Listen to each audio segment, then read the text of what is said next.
Welcome everyone. Today we have our another new episode, and we will discuss about on aging. Our topic is aging can be slowed down and reversed. We have our world famous speaker, Professor Edward, Professor David Smith, Mr. Anthony, and my friend Mr. Jason. First, I would like to give chance Professor Edward. Hi. Well, thank you for this. It's very timely because tomorrow is Longevity Day, October 1st.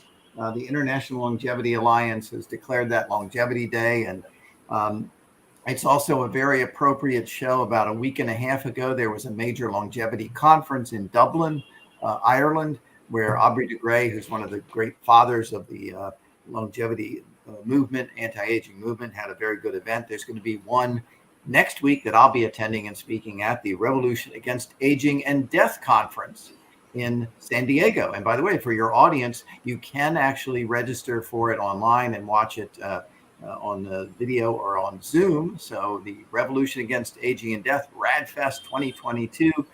Take a look at that. There's a lot of interesting things going on in this area. But to the question that you raised, I think the answer is a very strong yes. Aging can be slowed and indeed reversed. First of all, aging is a natural biological process, and there's no reason why, with like any other science, any other engineering, we cannot manipulate it. We do that actually all the time when we have focused medicine to deal with cancers or to deal with other various ailments. But more important than to put this discussion in context, the last several decades have been revolutionary in as much as researchers have identified the processes that constitute aging. In the past, you would talk about aging, and most people would simply think of it in almost an impressionistic way. People are born, they grow, they mature, and then they start to wrinkle up and they get weaker and weaker and sicker, and they die. And that's just kind of aging. But what you've seen in the last several decades is, for example, one of my favorite researchers, one of the grandfathers or fathers of the research is Aubrey de Grey.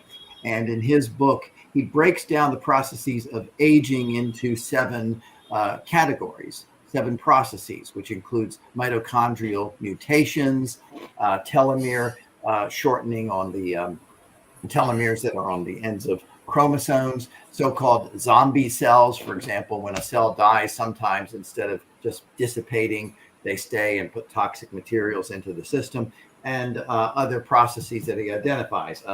Sergey Young, in this very excellent book for your audience, if they're interested, The Science and Technology of Growing Young by Sergey Young. Hey, great name, huh, folks?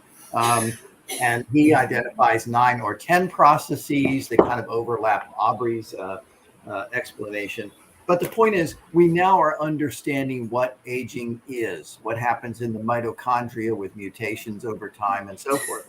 And because we understand it now, of course, we can start looking at how to deal with, how to slow it down, or how to stop it or reverse it. A couple of things. First of all, as I'm sure most of your audience already knows, we can help ourselves simply with our own lifestyle.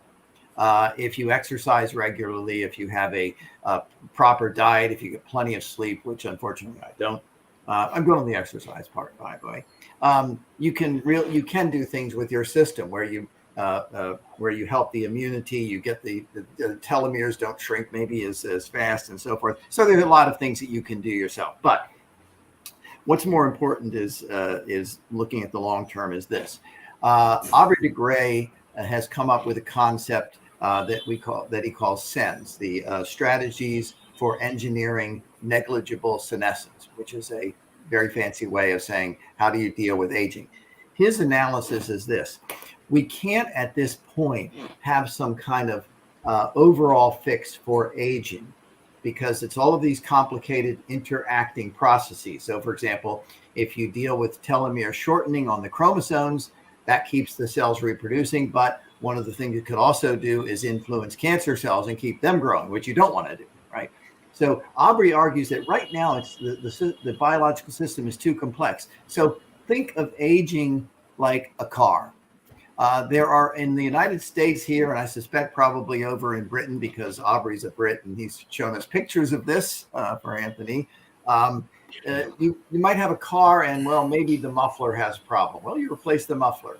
Maybe there's a part of the engine that has a problem. Well, you replace that part of the engine. Maybe there's goop in the fuel line. Well, you go ahead and you clean the fuel line. So you can keep a car, alive and running for many, many, many decades beyond what you would if you didn't maintain it. He says you can do the same thing with the body. In other words, you can focus on, here's what we can do with mitochondrial mutations and what you can do with the effects of it. Here's what you can do with chromosomes. Here's what you can do with the toxic cells, so to speak, and so forth. So that's his approach. You don't try to solve the overall problem. You try to deal with the impacts one by one. And of course, there are a lot of researchers who have been doing that. One of my favorites, who's going to be at the conference, by the way, in next week, is Bill Andrews, who's done the pioneer work in telomeres. And he has been working on ways to keep the telomeres growing, hopefully without influencing negatively cancer. When I say negatively, keeping the cancer growing. So there's a lot of research and work being done on slowing or stopping aging. But your question also says, can we reverse it? That's a tougher call. But what you see is that there's no reason why we can't, at least in theory, do that. John Grodin and Professor Yamanaka in California have done a lot of work in this area. And what they've done is the so-called Yamanaka factors. He's discovered how you can take and essentially bring a cell or bring genetic material sort of back to its basics. In other words, so you can regenerate organs and the like. And this has, in fact, been done in the laboratory with mice, where basically he's manipulated those factors and the mice don't just slow down aging, they actually get younger.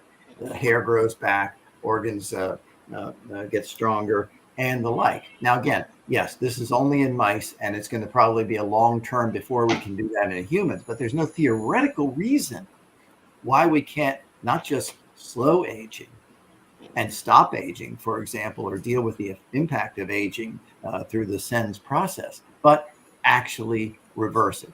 I suspect it's going to take a while, just like any engineering and scientific project is going to take a while. But I would maintain that there is no reason why we can't slow down, stop, reverse aging. And that is my presentation. I have to leave very soon, but I will look forward to either it live or everyone should go to the video and watch it later to hearing what my colleagues here will say about this very important issue. Thank you, Professor David Smith. Edward has done an excellent job of beginning to look back at some of the science behind this, some of the elements there. And I have to tell you, in the last 5 years or so, well, actually since 2013, which is one of the studies that Edward cited with the mice from, there's been a lot of work done on it, and we're continuing to see things. And Edward kind of talked about how the impact on cancer and cancer causing has considerations with this. Well, actually, some of the new approaches to cancer therapy and treatments for cancer therapy are helping advance the anti-aging, and in particular the regenerative care elements of it. The ability to age and grow, you have factors which you can control. You have factors such as trauma, accidents, and others that are impact you. You have environmental issues, which are really, really hard to control today, which impact aging. And we've really began to understand greatly the interaction of our own stem cells and how the role that play, the recombinant DNA, as Edward talked about, and others, and how our telomere cells and things and legs get involved with this. One of the interesting science pieces that Edward kind of referred to, but was there, is we've seen some really important work being done using recombinant human growth compound and DHEA, which is a dietitian supplement, coming together and in the drug Metformin to look at how to reverse aging in the immune system, which I personally believe the immune system and our understanding of it will go dramatically towards the premise of whether aging can be slowed or reversed. I can tell you, I mentioned on an earlier broadcast that a good friend of mine had some fairly advanced breast cancer, which had metastasized to things. And the decision with her was to actually go and do intense immune therapy combined with cryo and PEF, which is a radio frequency to kill the cancer cells. And as the doctor explained, cancer cells are like a stealth airplane. They do things around them so that the body's own immune system cannot attack them. And as we look at aging, we see that same type of concept in many of the other cells of the body as we age. And we see some of our defenses breaking down. So, one of the approaches as we look at this type of ways to work with the immune system, with like the metformin and the recombinant human growth compound hormones, is to do that. And we have seen not only in the rats and mice that Edward talked about, we've actually seen some in human trials, particularly with people who have diabetes, that there is a slowing down of the aging process. And as underlying conditions are met, we see some regenerative properties happening. You know, I had mentioned also in an earlier broadcast, I had in one of my eyes a retina detachment and a retina tear because of the fact that as I age, some of the material in the eye dries up and pulls. Well, we now know that there's ways to reverse that process as you get older with both medicine and some stem cell implants and things. So we're seeing it happening today. I would love to see it happen faster. I'm ready to take my age and make me about 30 years younger. And that's my goal right now as I'm working through looking at regenerative healthcare. And that's what I'm going to be trying to do, Sharif. So that's kind of my intro is let's use this technology and make me 30 years younger. Thank you. Thank you. Mr. Anthony. Yes, greetings all. Just quickly, with regard to cancer, actually frequency destroys cancer. Reverse polarity in physics, they can cure cancer, but it's highly controversial subject. But cancer is curable through reverse polarity. Everything resonates at a certain frequency. If you bombard it at its operating frequency, you destroy cancer. So reverse polarity, frequency destroys cancer. So I thought I'd just mention that.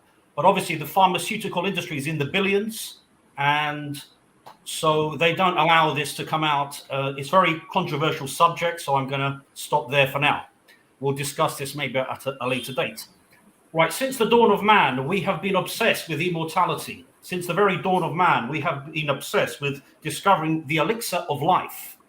Immortality, in fact, the fear of death has always been our greatest enemy, the very knowledge of our own mortality. We know that we are going to succumb to entropy, the second law of thermodynamics. Entropy is the immutable metaphysical law of the universe. Everything succumbs to entropy. And so we are obsessed with wanting to be young. We're obsessed with rejuvenation processes and so forth, which is understandable. The younger you look, the younger you feel. It gives you a temporal feeling of immortality. But unfortunately, death awaits us all. The incredible thing here is actually to look at this from a philosophical dynamic and perspective. The soul is actually immortal. Our bodies will eventually succumb to entropy. We can slow the aging process down to a certain extent. I'm sure that we, through science and technology, will be able to slow the aging process down to a certain extent. But ultimately, we will succumb to the second law of thermodynamics, the immutable metaphysical law of the universe. So we have to see it, the deeper picture here, that we are truly immortal from a spiritual perspective. The body will die, will cease to operate, but the soul is immortal. It's a nexus of electromagnetic forces. So we have to look at this from a philosophical perspective. Sorry, I'm a philosopher, so I'm always going to bring philosophy into the discussions. So this is very important to highlight this. Yes, okay, it's understandable that obviously science is working towards rejuvenation processes, medicines and drugs and so forth that will promote longevity and slow the aging process down. Absolutely, we're seeing this with mice, as Edward had mentioned, and Dave. They can now, through manipulating certain molecular proteins and genes and so forth, you can slow the aging process down in mice and actually reverse it to a certain extent. And maybe one day this could be applied to human beings. I'm not saying it can't, but ultimately we need to see the bigger picture here from a philosophical and spiritual dynamic. We will also come to entropy, but our soul is immortal. Death is an illusion. Death is an illusion. Now, another thing I'd like to mention here is the jellyfish. There's this jellyfish that has been discovered that doesn't die. It actually has an incredible transformation process where it goes from a polyp to a fully grown medusa, then into a cyst-like stage, and then this cycle repeats itself. And of course, this has completely blown science apart in the sense that scientists now are completely baffled by this incredible process that we have this medusa, and it's the only jellyfish on the planet that is actually biologically immortal. It goes through this cycle process from a polyp to a fully grown medusa, and then it goes into a cyst-like stage as it's deprived of food deprivation and changes within the actual ocean in terms of salinity and so forth. It then develops into a cyst and then back into a polyp stage, and then the cycle continues. And of course, scientists are doing a lot of experiments on this particular jellyfish because it's mind-blowing. This is mind-blowing stuff. And of course, this could revolutionize stem cell therapy. So we're heading towards some incredible research actually within this particular jellyfish, and I would recommend you check it out. It's incredibly fascinating. And so this could revolutionize stem cell therapy and completely change the a new dawn within the medical sphere in terms of stem cells and so forth.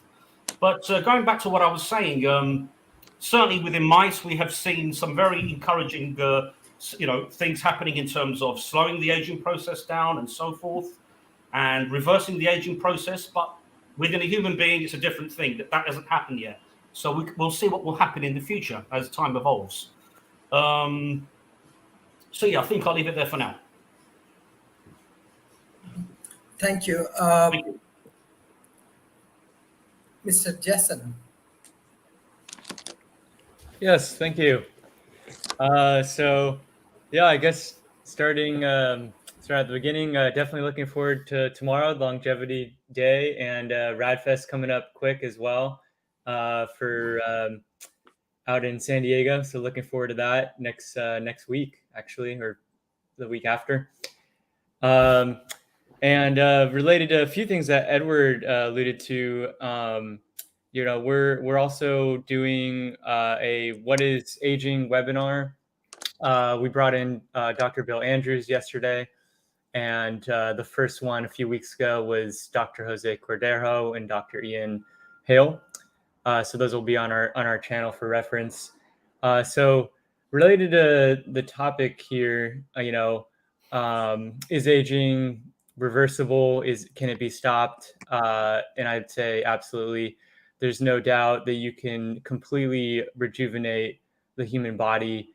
You could take a 90-year-old and make them 30. There's no doubt that that's possible in my mind. And you're seeing more and more top aging experts saying the same thing, essentially, that we can measure biological aging and we can reverse it. And you can reset a cell just looking at a single cell. You can take an old cell, you can flip it back to being young. So there's nothing stopping us as a civilization from implementing that. And then at that point, once you know and you've kind of determined, and let's just say hypothetically you agree with that based on our science that is possible, we then argue that we now have a moral obligation to accelerate our path to that future.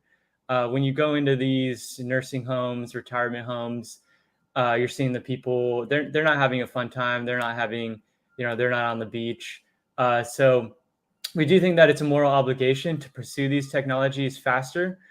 We encourage large institutions, governments, corporations to put the money in now, do the research, and develop these technologies.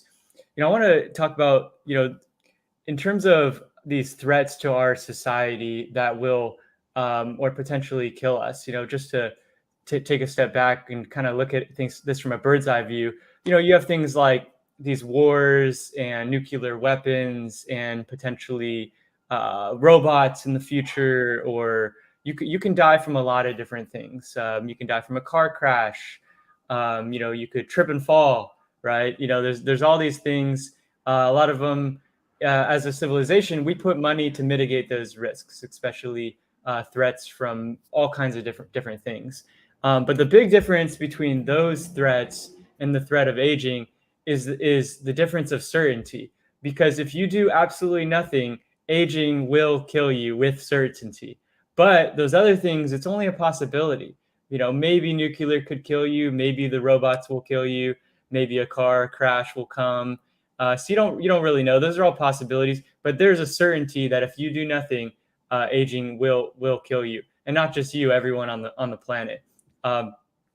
So there is, and a lot of people, they'll try to paint it as a good thing, right? It'll say, oh, well, that's a good thing for people to suffer and then die. But in reality, it's actually not. You look at what happens to their mind, to their body, to their spirit, to some degree too, as they degrade. It's very sad. There's nothing really good about it. And so really, we're circling back on the main question, how do we, can we reverse age, and how do we do it? And really, you're seeing scientists all around the globe now taking different approaches, everything from making new hallmarks. We had 9 hallmarks in 2013. Now we have more like 14, and we still haven't discovered all of them, the core drivers of aging. And now there's a lot of rejuvenation projects going. I know Aubrey Gray is working a lot, and we're actually going to be launching our own rejuvenation program where we're going to take college athletes. We're going to measure all the biomarkers of those college athletes. We'll look at linebackers and cheerleaders. We'll take their blood, everything. We'll have that as a baseline. Then we're going to bring in older people, get baseline metrics, and then we're going to revert them back and reverse age them. We're going to try to, and every iteration we'll get a little bit better, of course. So that's kind of my initial thoughts. And thanks, Sharif, for bringing me on, and thanks everyone for all the stuff you guys are working on too. Really appreciate that. Thank you, Professor Rob. I'm going to take a different tact. As we look at life extension, we have to accept that we ignore a lot of things that exist around us in terms of how life works. Our path to immortality is through our children. The way that evolution works is we gradually modify ourselves to account for changes in our environment over time. Now, with global warming and the impact of science, clearly we're changing the environment faster than evolution is capable of responding to. And that certainly implies that at some point we're going to have to start using science to modify ourselves at an accelerated rate. We're going to continue to live on this planet because we're not keeping up physiologically with the changes that are happening to our environment. And yet much of those efforts are blocked for religious and political reasons. So we are not able to step up to that underlying problem because of our unwillingness to do so. And so, and as we look at creating some type of artificial immortality, and when I say artificial, if you think about it, we replace our cellular structure about once every 10 years, which means every 10 years, we're pretty much a different person. And in fact, if we look back, granted, when we were born, our needs and requirements pretty much were food and poop. And when we were 10, we were quite a bit different. When we were 20, our needs, requirements, our interests were different. 30, again, varied. And then as we get to somebody my age who's approaching 70, looking back at things and the way we were in our teens, we were completely different people. I mean, I think of the things that I liked, the things that I did as a teenager, the decisions I made and how I made them we're all very different.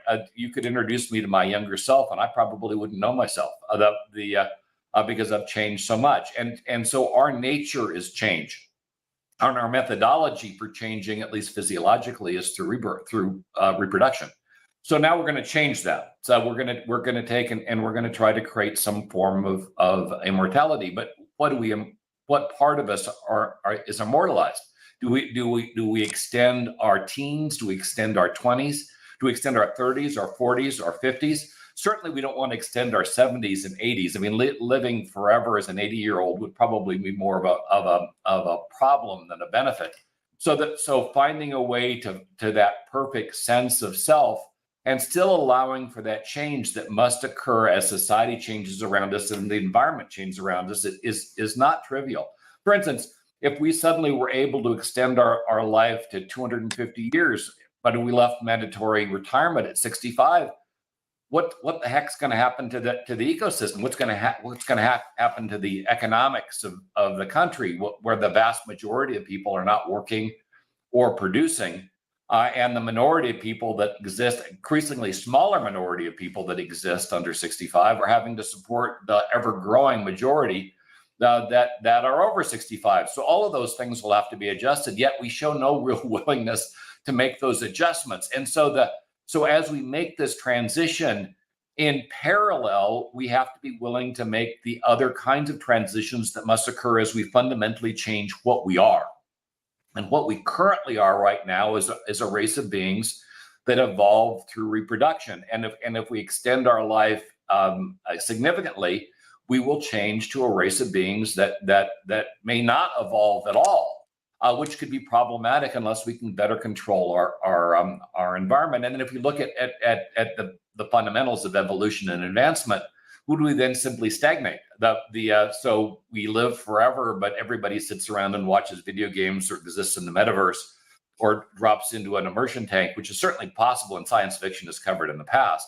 And we just live in that immersion tank until the immersion tank fails and we die. But recognizing that who's doing the maintenance and who's assuring that things that keep those systems running continue to function. Automation and robotics. But who's assuring the automation and robotics doesn't degrade over time? We know that electronics, simply by the acts of external radiation and the intrusion of the universe around us, do degrade and fail over time. It's one of the biggest problems with regard to space exploration is electronics. People don't survive particularly well in space, but electronics don't really either, which is why you have to maintain up to triple redundancy in systems so that you know when a particular system degrades that it did degrade and you can compensate for the degradation. But if all three redundancies are degrading at the same time, how do you then maintain the capability of the underlying system? We can't even build a system that could last forever without it degrading, let alone handling ourselves in some type of an immersion tank environment. So these are the things we really need to start thinking about. As we extend life, what's going to happen to society? How do we maintain our willingness to advance? How do we not become vegetables that sit in a corner and plug ourselves into some artificial reality and exist that way going forward? Which since that would be the natural progression of where we currently are now. I mean, doesn't everybody want to be happy? And we certainly have seen with our own studies with regard to substance abuse that heavy substance abusers tend to use substances to avoid unhappiness. The poorer you are, the more deprived you are of common luxuries. I shouldn't say common luxuries, of kind of normal environmental benefits, the more likely we are to escape in some form of artificially created drug-induced experience. And so we know all of this. We actually know how to fix our current lives and improve them. Yet that is not our focus. Our focus, in many cases, is to extend life without thinking of the repercussions of such extension, and that means it's probably going to end badly. The consequential, the unintended and consequential damages of the efforts we're making have to be taken into account. So our ultimate existence is in itself sustainable. Otherwise, we're undoubtedly going to hit some kind of a wall we can't crawl over. Our benefit as a race of tool makers is our ability to overcome problems. Our problem as a race is our ability to cover up problems and ignore them, like we are with global climate change at the moment. We're running around like crazy yelling about global climate change, but for any measure we currently have, we're still making it worse. We are making zero progress in the right direction and a significant progress in the wrong direction. And yet we clearly know about the problem. The scientists have told us about the problem. In fact, you go back to the 1920s, there were considerable papers out about how the petrochemical industry was going to destroy the planet, and yet we buried all of that. And here we are facing what is now a very difficult problem to correct, and just ask ourselves this: would you really want to live 250 years on a planet that couldn't sustain life? I mean, what kind of an existence would that be? So our priorities need to shift a bit, or at least come into parallel with, okay, if we extend life, how do we assure that life extension will be beneficial both to us as a race and to us individually? Do we really want to live our lives for 250 years on a planet that wouldn't sustain us? Do we want to live our lives for 250 years as an 80 or 90-year-old? Do we want to live our lives at 250 years where the majority of that life is in retirement and in leisure we can't afford? Because if you think about it, even right now, we're having a significant problem supporting our aging populace. We increased that aging populace by several magnitudes. In fact, I'm probably understating it when I say several magnitudes. How the hell is that populace going to be supported? And what's the quality of life for those aging people? These are all questions that we need to address, and address aggressively, to assure that our future is less like Mad Max and more like the kind of future that we would want to live in. So at this particular point in time, I think it's inadvisable to extend life to any significant degree until we understand how we're going to assure that life extension is beneficial, and we will arrive at a place where we want to go. We won't actually, again, make things worse, and we will be focused more on making things better. In other words, life extension should be something that should be beneficial to all, not something that's a curse on the race. And yet the path we're on looks more curse-like and less beneficial. Fixing that particular path should now be our priority.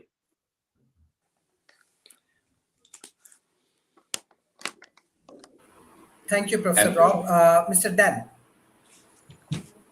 Mr. Dan. Yeah, boy, this is a great topic. This is really what the Transhumanist Party got going on, the idea of indefinite longevity, which, you don't want to say immortality because that implies some kind of godlike control over nature. And, actually, this is kind of what caused me to question my faith as a young 9-year-old kid going to Sunday school. Is they say, oh, well, there's this divine supreme creature named God, and it's immortal, and, it created us. And I thought, well, wait a minute. If you were immortal, you would eventually go crazy because, you'd wonder, am I really immortal? Can I kill myself? It's like, can God make a stone so big he can't move it? So anyway, it gets into rapid philosophical questions. And there actually are some debates about the astral plane, if it exists, that there might be beings on there that suck up the energy of new souls in order not to have to reincarnate. This is called the theocratic conspiracy, and it's written up in a book called War in Heaven by a guy named Kyle Griffith, who had a lot of channeled entities that he's talked to as a little kid. He had hippie parents that were letting him use psychedelics, so it's all very questionable, field.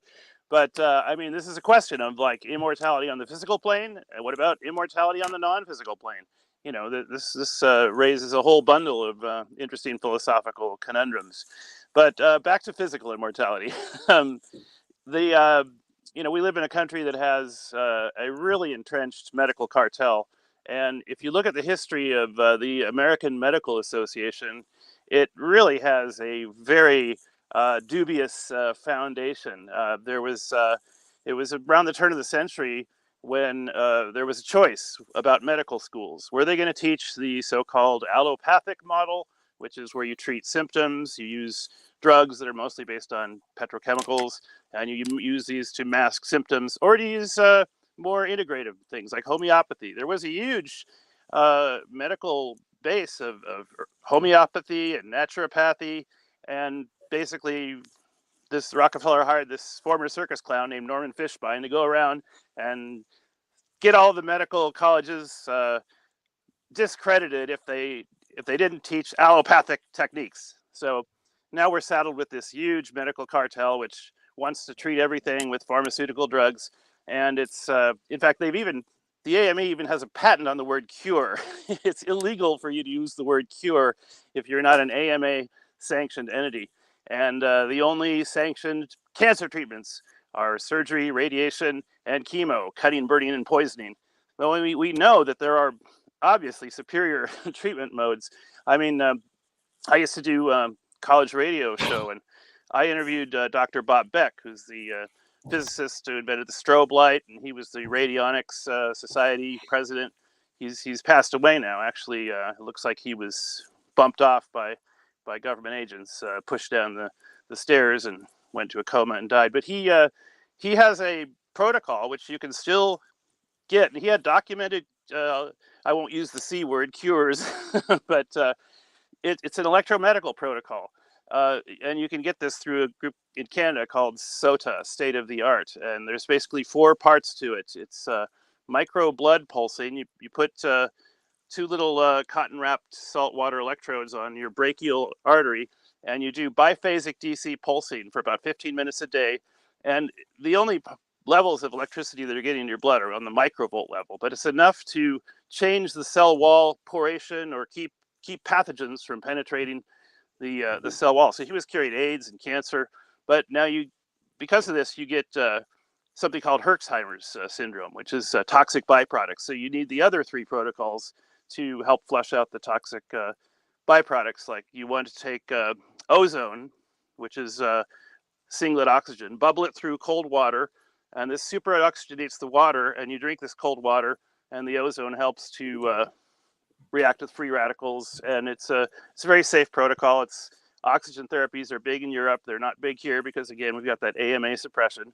Now, the other thing is your body is not just blood flow. It's also got lymph system circulation. So there's a coil that makes an electromagnetic pulse. You put this on your lymph nodes and puts out a pulse, and this creates a back-induced EMF effect that also has this microelectronic protocol.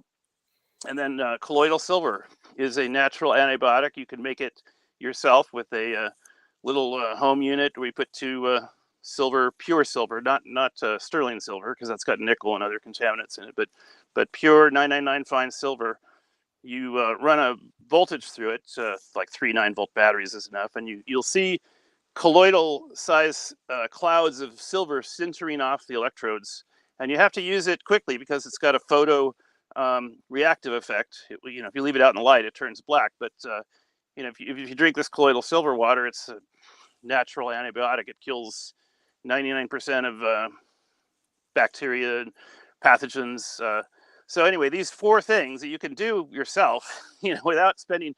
The AMA calculates the average cancer patient is worth about $1 million in medical treatments to the insurance establishment before they die, and it's really a vampire-like racket that we've become saddled with. And it would be great if people could do research before they just run off to the guy in the white lab coat and do whatever he tells them to. There's people, like I said, Europe has a great tradition. They didn't have this AMA problem. So anyway, there's that. And if you look at who we are physically, well, another thing I want to say is that optimists outlive pessimists by about 15%. So there's a life extension technique you can do right away. Just don't be pessimistic, and maybe it's a good thing that the pessimists die off sooner, because we're going to need optimists to solve these problems that we've got. Now, who are we as humans? I mean, most of the cells in your body do not contain human DNA. What we are actually kind of DNA robots for containers of other cellular microbial collaborations. We couldn't exist without, let's say, the gut bacteria that actually eats our food for us. We don't eat the food directly. We eat the food, it gets consumed by gut bacteria, and then the gut bacteria excrete stuff that we can actually use. It's same with plants. You can't just put pure, potassium and phosphate and nitrogen on a plant. It has to be broken down into a biologically useful form. So evolution has created us as these kind of biologically useful DNA robots to create these collaborative living systems. And really, where does your body end? The boundary of your body doesn't stop at you. You know, like the bee is the part of the flower that flies around. I mean, all life is really a big interdependent collaborative system. So you can't just be an island of wealth in a sea of misery. If life is going to have indefinite longevity, we have to do it in a all of biosphere kind of way. And I will land my biosphere plane there. Thanks. Thank you, Madam Ali Rice. Hi. Okay. So my theory on age is that I think that we can kind of defy age by making conscious choices. So I've done yoga since I was 14, which was 40 years ago. I also make conscious decisions about what I eat. I make conscious decisions about what food I feed my kids. And I also exercise regularly. I also do lots of yoga. And since 2020, I've realized that I naturally channel and quantum download. And I didn't realize the quantum field was what it was until I was mentored by a mentor called Catherine Ord. And I think, I loved when Anthony was talking about what he was talking about, I do actually, my dad died 5 years ago and he's never been more present in my life than he is now. So, and I've always been on a bit of a spiritual quest. So, and I'm really interested in philosophy as well. So I've traveled all around the world, actually. I used to work in California for about 10 years as well. And I know lots of people of lots of different faiths as well. And so I'm kind of very spiritually kind of in tune, really. So, and I think so there's lots of people, you know, I think it's one of the scientists that I've seen actually talks about how cells are conscious, and that consciousness is kind of cellularly deep as well. So I think what's really interesting is that I actually think that we don't harness our own potential, and our body's got a natural ability to heal. And the thing is that we don't channel that. And I'm very anti-pharmaceuticals. So I very rarely take drugs or do anything. And I think that the thing is that the pharmaceutical industry is set up to keep us ill in some ways. And arguably the food industry doesn't produce necessarily food that's nutritious. So I think the thing is that we need to question the industries and the structures that are there, because they're not necessarily doing things in our favor. So I think that there's kind of a big, you know, my mum's almost 80. She's going to be 80 in February. She still plays tennis 3 times a week. And she's really active in mind, body, and spirit. She keeps herself kind of mentally agile by constantly working on apps to kind of, and she's incredible. So I think the thing is that you know, I don't know you know, my views on immortality are kind of split really, because I've got 2 children. And I see my dad in my children and my nephews as well. So I think the thing is that there's a circle of life that's present that's really amazing. And I'm very kind of nature orientated as well. So I worry about kind of going against nature. But I think the thing is, if we facilitate things through, I went to a sound birth, so a healing sound birth, in the summer, and I'd never experienced anything like it. But I think I've definitely seen things when sound and frequency are ways of kind of treating blocks and problems that are either mental or physical blocks, you know, if there's injury. So, and there's a guy called Tyler Tolman, actually, that used to run a thing called Heal Thyself, and he's part of the Entrepreneurs Institute. But I think what's fascinating with him is he's very in touch with alternative therapies that include kind of cancer treatment and things like that. And so I think Olivia Newton-John, who obviously died recently, you know, the fact that she was married to somebody that was a medical herbalist, and he sustained, she has kind of modern intervention as well. But I think the CBD and his kind of input was incredible. So, you know, she kind of defied the odds and lasted a lot longer. So, you know, it's kind of, so I think for me that natural alternatives would always be my first choice first. And the thing is that in the Western world, there's always kind of a push to go and see a doctor. And we don't generally go and see a doctor unless we're kind of really seriously ill. and we're healthy, and so I think the thing is, it's about choices. And I think there's, my dad was 72 when he died, and he still had dark hair, so he seemed to defy age. So but I think the thing is that he drank for years and years, so I think the thing is that if you drinking and smoking, all those things kind of probably have an impact on your longevity and also the kind of quality of your life. And he always used to argue that quality of life was always more important than quantity, which is probably true. So I guess if we're fulfilled and we're happy, it's a good thing. So, there's lots of things. And before I finish, one of my favorite quotes actually was in a film, and it was talking about the way that we treat our elderly people. And the thing is, in lots of other cultures, our parents and our grandparents are wisdom keepers. And I think in the West, we should still see them as that. And we shouldn't, so I think one of the lines in this movie, which was called The Insatiable Moon, was about how we put our old people in residential homes. So they're like they're like books on shelves that are just left to go dusty. And I think this generation of older people and those that follow them won't want to be treated. It's an elderly. My mum, I don't see as an old person or elderly, and she's almost 80. So I think the thing is, the way that we see people and the way we treat people needs to be different, so that that their quality of life and how they matter to people is really important. And I think the hardest thing for older people through the whole of 2020 is that they've been most hit by the way that we were put in isolation. If there's old people on their own, one of my friends is 97 and she lives on her own with a dog, and she was isolated all the way through that, when we were locked down, and her only company was that dog.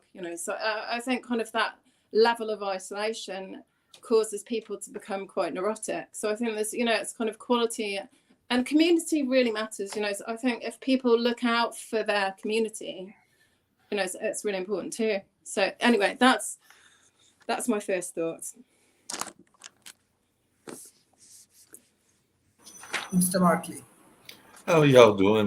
Glad to be here. Glad to be here in this conversation. I'm believing to think that Ali might be a soulmate or something like that, because a lot of what she was saying, I could definitely relate to and definitely identify with, and all in that space. I have jokingly said, and not overly jokingly, that I am personally going for 200, even though I just hit the big 6-0 on this past July and all of that. But definitely nobody has done that, except for, if you want to believe, some of the biblical and religious figures and all of that. But I haven't done anything to actually do things that would encourage that, because I do eat out way too much, and we know that that's not good. And I definitely will have an occasional beer and things along those lines. But if you talk to some of those centurions, they oftentimes are doing things that are deemed to be wrong as well. You talk to some of those centurions, folks that have lived to be 100 and things in that space, and you'll find out that they were drinking, sometimes involved in sexual activities way at a later age, and involved in some other things that you're sitting there going like, how did you manage to get to 100? And part of that is what Ali just referred to. I think a lot of it is positivity and having a very positive attitude, and definitely having a belief in yourself and all in that space. So it is definitely about being very positive in your dimensions and positive about that energy level. I know that my dad is actually 82 and is still out there swimming. As a matter of fact, he once went walking. He walked all the way to the swimming pool, and that was not a short walk. It was about 3 miles. And then he went and did his swimming routine and all of that. I'm not sure if he walked back or not. I need to ask him that. And my mom is about just turned 60. She just turned 80 back in May, and is still very much active and walks around and does some stuff in her house, has a big swimming pool that she will sometimes engage with as well. So definitely, I do think that you have to have that positive attitude. And part of it is also not getting so caught up in the negative aspects of the food and the pharmaceutical industries, because we do know that they are not exactly trying to help us live longer. In a lot of ways, they are about the profit margin, unfortunately, and that profit margin isn't always about providing resources that are actually going to keep us living longer. So I definitely believe that you have to have a positive attitude on several different levels. I believe in people having a spiritual connection, also having a physical exercise, making sure that your mental is in a good shape and that your emotional is in a good shape as well. So definitely that is something that I believe in. And I think it was Ali that brought up the whole notion of the ancestors and all of that. And I do think that we have to have a connection regularly with our ancestors, even though I have, excuse me, lost some aunts and uncles in the recent past and all of that, and lost some very dear friends, including Baba Chuck Davis, who was one of the leading factors in the dance community here, and particularly African dance and all of that, and even Phil Freelon, who helped design the Historical African American Museum over there in DC. Even though they might be gone, I still have a connection to them and still feel their presence here. And that is just some of the folks that I feel their presence, including my grandmother, Molly, who helped found the library, the Black Library, the African American Library there in Raleigh, North Carolina. So definitely I feel that ancestral connection. And I think that we have to have that community with those that are still here with us and that we have a lot of ties with. I'm glad to call Sharif, as well as all of y'all, my friends and my connections as well. And definitely we have to have that connection to those that have passed on. And I do like some of the cultures that have that stronger tie. We know that it exists in the Eastern kind of countries around India, and even some of the African nations where they have sometimes as many as 3 or 4 generations living together. And I actually think that that sometimes helps those older people live to those older ages, because they are still having a major purpose and not being thrown into a nursing home or anything along those lines. And we even see it in the Native American cultures as well. So on that note, I'll land my plane. Thank you. Thank you. Professor David Smith, what's your concluding remarks for today's session? Sharif, always a good topic. I actually agree quite a bit with what was said by Ali and Mark at the end. I'm a firm believer that your attitude, what you're doing, helps set your age. I recently got out of a multi-year relationship where my partner was 25 years younger than I am. And what was really fun with part of that is it not only made me younger, but at times she had a hard time keeping up with me. And I think that is kind of part of that mindset about how you're as old as you feel. Now, we do know there's science behind this. We do know if we look at the aging process, we have things where we have altered intercellular communications is a problem as we get there.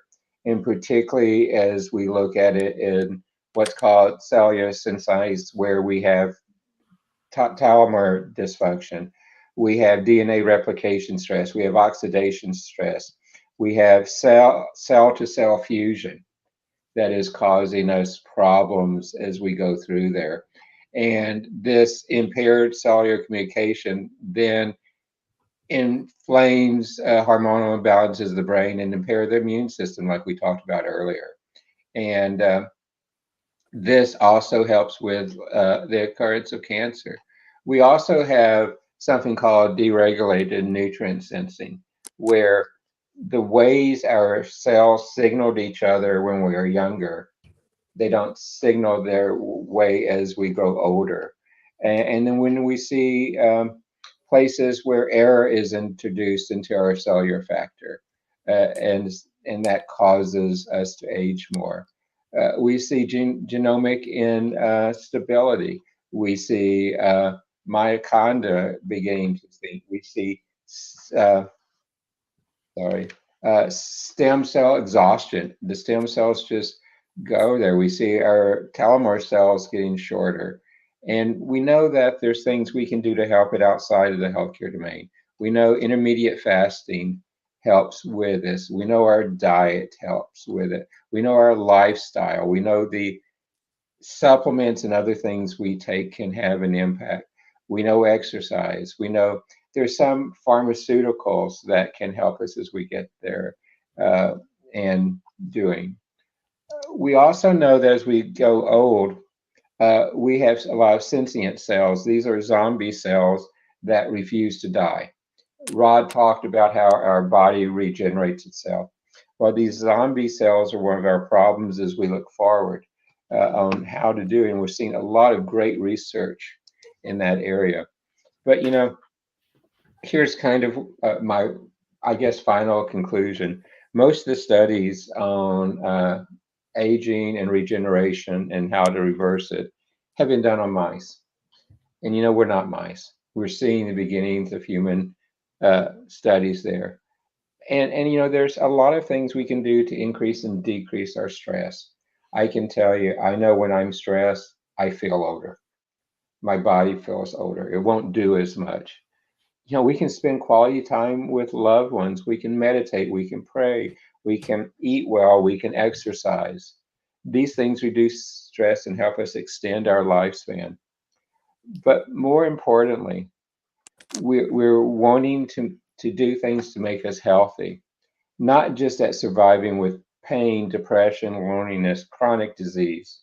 We should do things to make our body and our lifestyle be more things of joy, which reduce that anxiety. And these, with what we're seeing in science, what we're seeing in medicine, what we're seeing in understanding the impact of our environmental conditions and others, those will help us extend our life cycle and slow our aging. So, Sharif, thank you.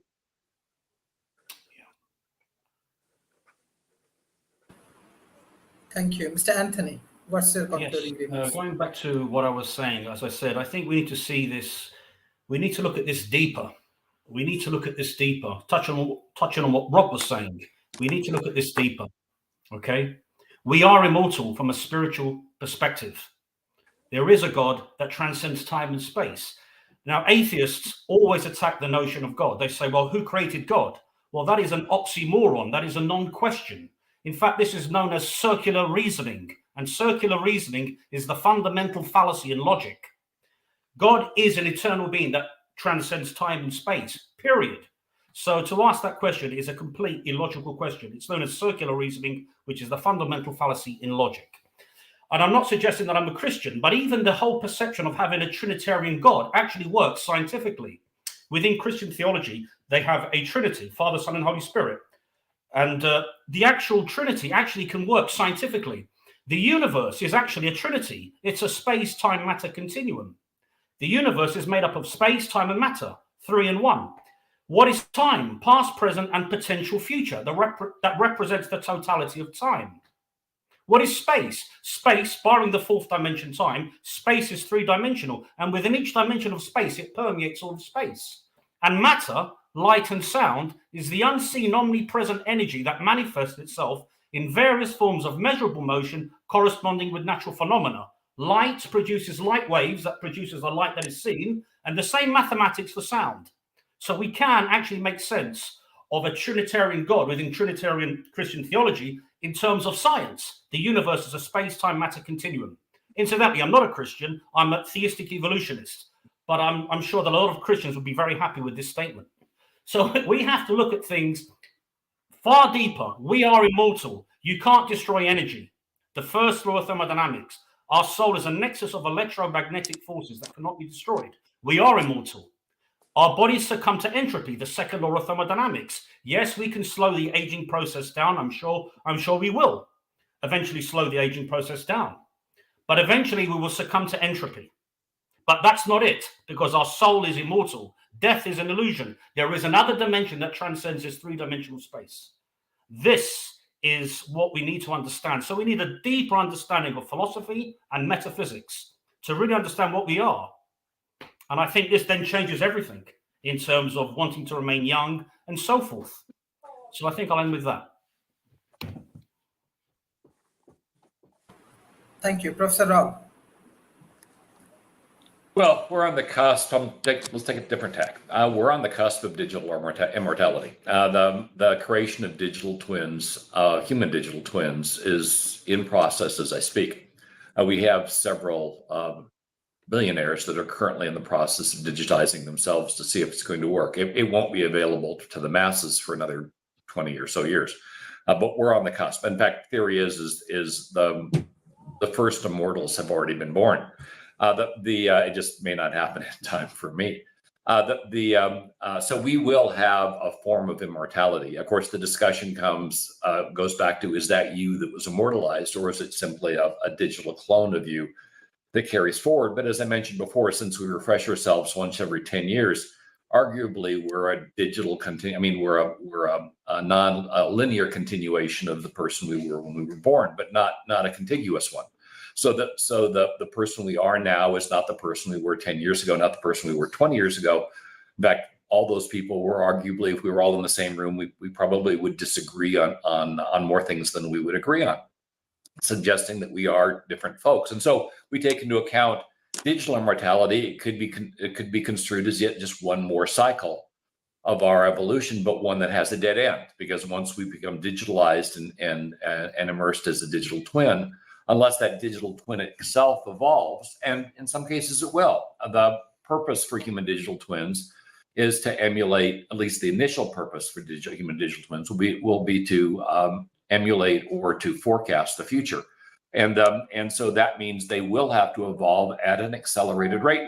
And there are those that argue today that our existence now may very well be one in the metaverse, that we may exist digitally with no way to be able to prove whether our existence is real or some type of digital emulation. Clearly, in the future, if not today, we will have that problem if we continue on the path, and clearly also if we don't kill ourselves in the process. But so digital immortality will be something at least a lot of us will see, if not participate in, within the next 10 or 20 years.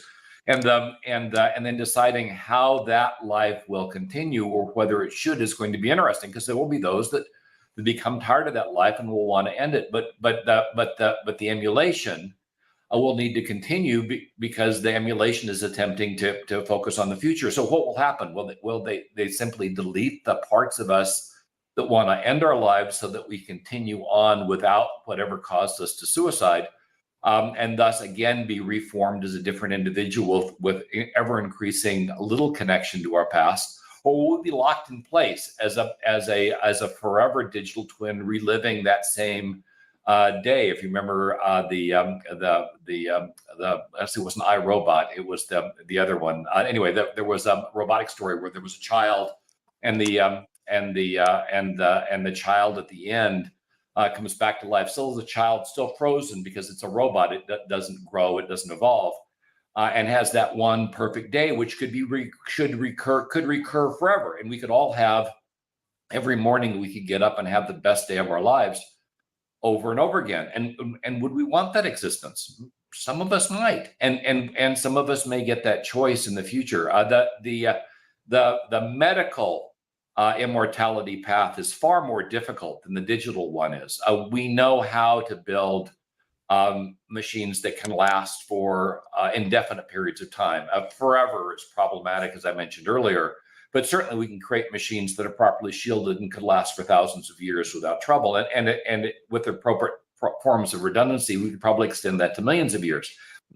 Probably still not forever, because you've got issues with regard to the sun ending and the fact that the universe itself will recycle, but certainly from a viable perspective of immortality as we currently define it, as long as the universe exists, some version of us would exist and would exist in a digital form. So the potential for immortality exists. Our ability to talk to our dead parents exists. The potential for us to have pets that never die, and if any of us have lost pets, the idea of having a dead digital pet that would not pass is certainly an attractive one. But it still goes back to my earlier premise: is what does that do to us as a race? Does it make us stronger? Does it make us weaker? Does it formulate an advancement that we'll be happy with, or will we regret this after the fact? We can actually emulate that as well, and that's one of the things that this path to digital immortality will provide us with, is the ability to do simulations and come up with a simulation that best fits our view of the ideal future. But that will mean we'll have to come up with what our view of the ideal future is. And I'm willing to bet you there are probably no 2 or 3 people can agree right now on what that ideal future would be. So creating a simulation to create that ideal future becomes problematic because it goes back to whoever the creator is, and whoever that creator is going to define what the ideal future is that most of us will disagree with. So this is not a simple problem. This idea of extending life medically is certainly interesting, but much sooner we'll have the ability to extend our lives digitally and create effectively immortal, at least from our perspective, immortal digital twins. What do we do with them? Are they virtual slaves? Will the living control the digital? Will the digital control the living? The concept, if you look into the underlying concept for movies like Terminator, that's a case where digital takes control of the living, and it doesn't particularly end well. Now, movies are not necessarily prophetic, but it showcases potential outcomes that could be very negative in terms of the race, and where we should be doing simulations right now to overcome what could be future problems. Lifeboat Foundation has a program called AI Shield. That program was created to mitigate hostile artificial intelligences that will eventually emerge. In fact, increasingly, if you've been watching the news, some of the leading AI scientists have highlighted that humanity will not survive a super AI intelligence. Once we get to a super AI, we're pretty much done. And what's concerning is the people that are arguing this now are incredibly credible in the field. And it's something that right now is avoidable, and clearly once it happens will not be. I do agree with the concept that once AI reaches a certain form, if it becomes hostile, we will have no ability to fight it, because the AIs function at machine speeds, and we clearly do not. So in the end, as we talk about immortality, the three things that we really need to consider is: one, are we going to be better off or worse off if we're immortal? Two, what kind of immortality we're talking about? Are we talking about biological immortality and so avoiding the concerns with regard to digital immortality, or would digital immortality actually be better and have a better outcome than biological immortality? It's a question that needs to be answered. And then finally, what kind of future are we trying to arrive at? What should the future look like? We can imagine futures like Mad Max. We can imagine futures like Elysium. We can imagine futures that science fiction writers have been writing about for ages. But what would be the ideal future for us? Arthur Clarke years ago did a series of stories that talked about a future where the race went underground, thanks to nuclear problems above ground, and largely isolated and became completely unaware of the world around them. And clearly the old Time Machine stories from H.G. Wells in the movies, similar prognosis, where the world evolves to a place largely due to war, which tends to be a recurring theme, that is a place that we don't want to live and exist. Perhaps assuring those outcomes don't occur should now be our priority. And before we get on the train of immortality, we should be assuring that the world we end up in as immortals is a world we want to live in as humans, and whether or not we even will be human again when that occurs. And thus I end my statement. Hey, Rob, just really quick, if I can ask, because as you were making your statement, a couple of things crossed my mind. Because one, I was thinking about the old cyborgs that, definitely, if you follow science fiction, their bodies was around forever. Who knows how long of their in space. And effectively immortal. Effectively immortal. But the other thing that crossed my mind is, you just mentioned it, is that a lot of the Elon Musk and the Donald Trumps and those that have a certain amount of wealth are the ones that are able to afford this type of immortality. I think that I think there are a couple of famous people that are still in ice right now, because that was one of the first forms of immortality, meaning that they were going to be if I can just jump in a second, sorry, mentioning science fiction, I'm more than happy to send my book, Androids and the Gods, Do Androids Dream of the Gods, to any of you guys.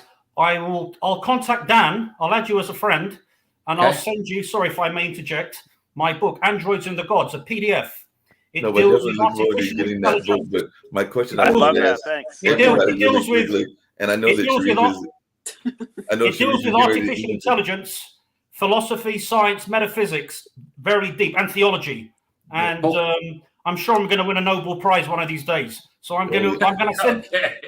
Rob, I'll send it to you. I'll send it to you, Rob, on Facebook PDF. I appreciate it. Thank you. Appreciate that. But I'll do that really quickly, Rob.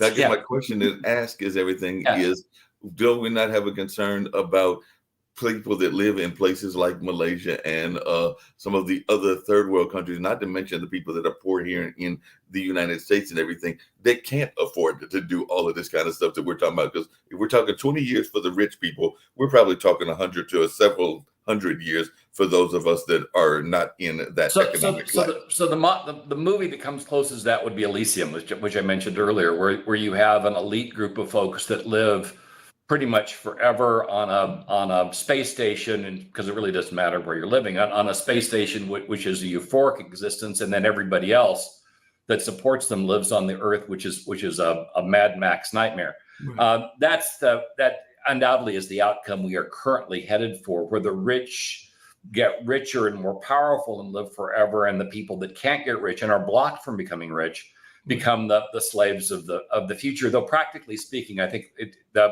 the poor societies would simply die out, and then now they'd be replaced by robotics, which would be far easier to control and manage, because you get that kind of environment, and you're going to have revolts and other issues that are going to make those rich immortals less rich or immortal over time. You get that kind of disparity. It tends to self-correct. But with robotics, you can fix it. But that takes us back to the fact that the very people that are creating the system really are no good at managing it. And it'd be no doubt in my mind that eventually they would die by the hands of those very same robots that they created, which would be another story, I think, for Anthony to write. But yeah, it is problematic that whether we're talking about immortality or any advanced medical treatment, the rich benefit from those treatments long before the poor do, and so you get an increasing disparity of treatment capability between the classes. Exactly. Yeah. Mr. Dan, what's your concluding remarks?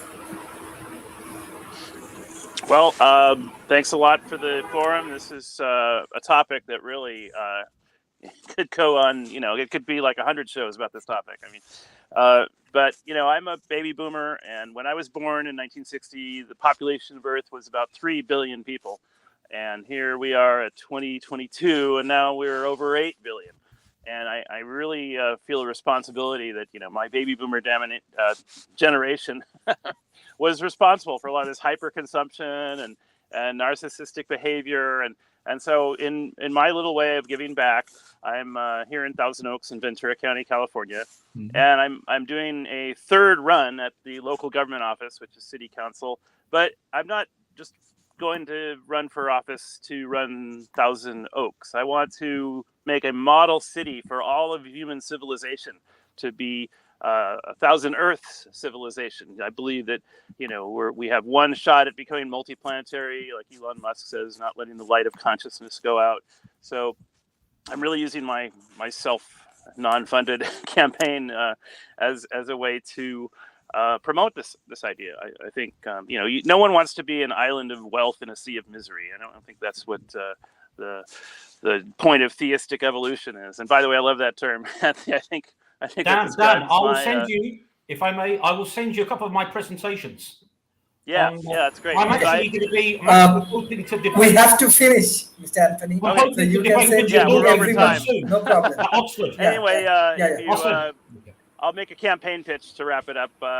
If you know anyone in Thousand Oaks, California, or you're in Thousand Oaks, I would really love one of your 3 votes for city council. And meanwhile, I'm trying to get little free libraries block by block on the whole city, because I think voluntary functions can really take over a lot of the involuntary functions that have occurred in the past. So thanks.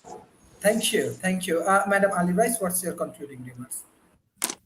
Okay, my conclusion is that so my thoughts actually is that we create heaven or hell on earth depending on what we do and how we treat people and how we impact people around us. And that also probably is internalized as well. So, I have good days and bad days, but for the most part, I'm really positive and optimistic about the future. And I'm most optimistic when I see my children, actually. So I think the thing is, if they're anything to go by, I think this generation has and is equipped to deal with the problems that our generation and the generations before us have caused. And I think the thing is that for me, I hope that my children don't need to spend their time trying to escape their reality, but are in a reality that they want to be part of. And I think the natural world is one of the things that we need to conserve. And I go back to who mentioned the petrochemical industry, because I think there's sadly that we're all kind of part of the system. So I drive a car that has diesel, you know. So the thing is, it's hard to extricate ourselves from the systems in place. But the long-term consequences are that fossil fuels aren't good, and they probably cause a lot of the cancers and that, you know, the problems in health that we all suffer from as well. So and there's other ways of doing things. And I think it was Anthony gone? I think the thing is that the systems in place, probably like the pharmaceutical industry, has probably suppressed the industries that can deal and cure cancers. Yes. You know, that don't have side effects, because it's in their interest to promote their drugs. So I think the thing is, you know, that there is a conscious, there's an underlying thing that it's kind of pushed, things are pushed towards us. So, you know, if we get cancer treatment, that we've got to kind of have chemotherapy, which is arguably worse than the disease itself. And as far as I understand, that cancer is caused by our own cells kind of is reacting in a way that they should, you know, so that they're not doing what they should be. So it's almost like the body turning on itself, really. So I think B17, by the way, B17 destroys cancer B17. cells. It's cyanide based. You find it in apple seeds. B17, okay. Check it out. B17. And you know, when my dad died, I watched the thing. There was a guy that's Mormon, and he was promoting his father-in-law was diagnosed with the same stage 4 cancer that my dad had, and he was in a hospice, and he treated him with marijuana, but not the, you know, and that guy's still alive today, 5 years on. So I think the thing is that we should, and the crazy thing is that obviously Mormons don't drink, they don't smoke, they don't take anything, but so it was against all of his kind of his whole notion to be promoting this, but he knew that it worked. And I think the thing is, and what's crazy is then the American government are trying to paint in the fact that, you know, that marijuana does have that effect. And I know the CBD has effect, you know, with people. As one of my my sister-in-law's mother-in-law has motor neuron disease, and the thing is that's the kind of drug that has no side effects, but enables, you know, people to be pain free, and you know, and so I think the thing is that we need to look at natural remedies. So, you know, so that's the way that I think we should go. And I think the Western world particularly spends such hard time kind of having physical intervention and instead of looking at on alternatives. And the thing is that B17, yeah, it destroys cancer cells, but it doesn't destroy healthy cells, because healthy cells are protected. Healthy cells are protected by an enzyme known as rhodinase. A healthy cell is protected by the rhodinase enzyme, so that remains intact. But the cancer cell lacks this particular enzyme, so it destroys the cancer cell, and the healthy cells remains intact. B17.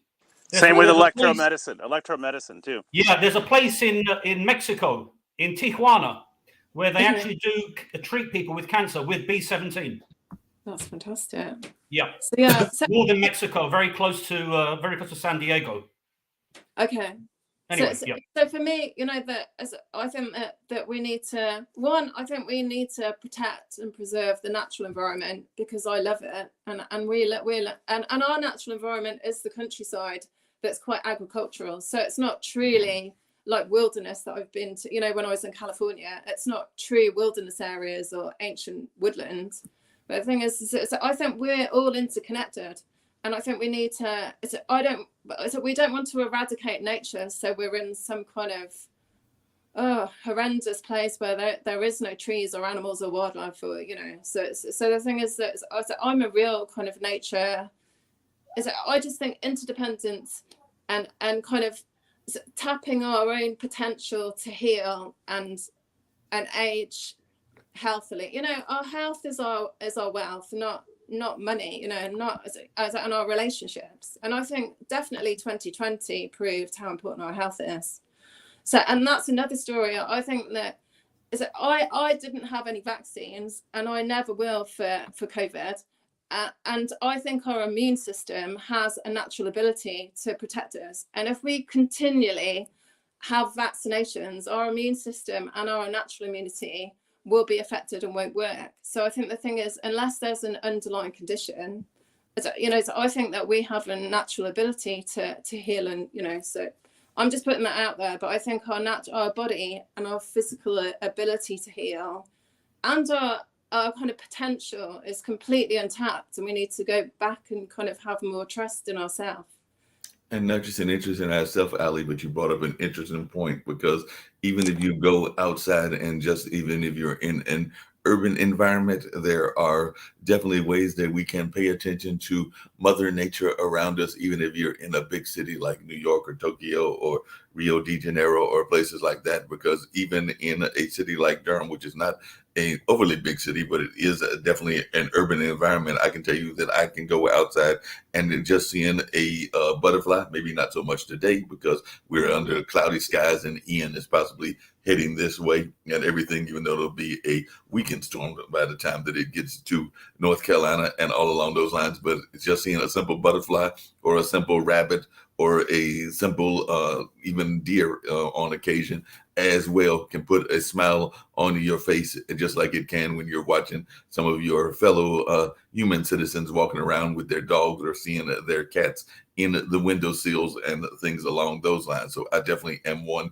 like yourself that believes in that connection to nature and us having that connection to nature, even looking up in the skies and seeing the birds flying or the birds hunting for worms and other things on that lower level of earth and all of that. So just those kind of simple things can add to our longevity, because it can put a smile on that face and definitely make you have that positive kind of energy that we all need, because some of those natural energy things, whether it's endorphins or other things that are part of our life and all of that, we get those when we get those simple smiles. I've heard you mention your kids several times, and while I have no kids of my own, I do have two nephews, and I know that when I see them, they put a big smile on my face and all along those lines. So that connection we have to those that are younger than us, as well as to Mother Nature and all in that kind of line and everything. And I, like you, have a great deal of hope for the young generation. I've been really impressed with what they've been doing in the sense of climate change, in the sense of Black Lives Matter, in the sense of other causes that they are very much about, and that they have a very much of a positive attitude. And I think that they are doing some change. I actually compare them to actually not my generation, which was in some degree a me generation, but to my parents' generation, which was the folks that were involved in the 60s Vietnam War kind of efforts, as well as the civil rights struggle and a number of other things. So that is what I compare them to. And I think that they are the first one since that time that have been as active as they have been. So I'm actually glad about that. I do sometimes get concerned because I remember, and then I'll just end my thoughts on this nature, that when my nephews were born, my brother, as well as my parents, their grandparents, did get them to look at some of the things out in nature that were very important, so they can get a feel of the grass, a feel of the leaves, a feel of the animals that were there and everything, and know what they were and have a connection to that Mother Nature aspect. But I do know that in this modern day time, they have got their Oculus set and they are very engaged in the metaverse. So I don't mind that if they are doing that balancing act. So I do hope that many of our kids are balancing the real world with the world of the metaverse, which is more of a made-up world, and all along those lines. So that is the balancing act that I think that our younger generations are going through, and I hope that they do not lose touch with the aspects of Mother Nature and the ancestral connections as well. So I will leave my thoughts on that. Thank you everyone for joining today's sessions. Thank you all of our audience, those who are supporting World Talent Economic Forum. And I want to give special thanks to all of my speakers, those who continuously support us, especially for today's session, Mr. Anthony, Mr. Rob, Mr. Dan, Madam Ali Rice, Mr. Mark Lee, Mr. David Smith, Professor Edwards, and all of the speakers. Thank you. Bye-bye and take care. Take care. Thank you. Bye. Permafilter.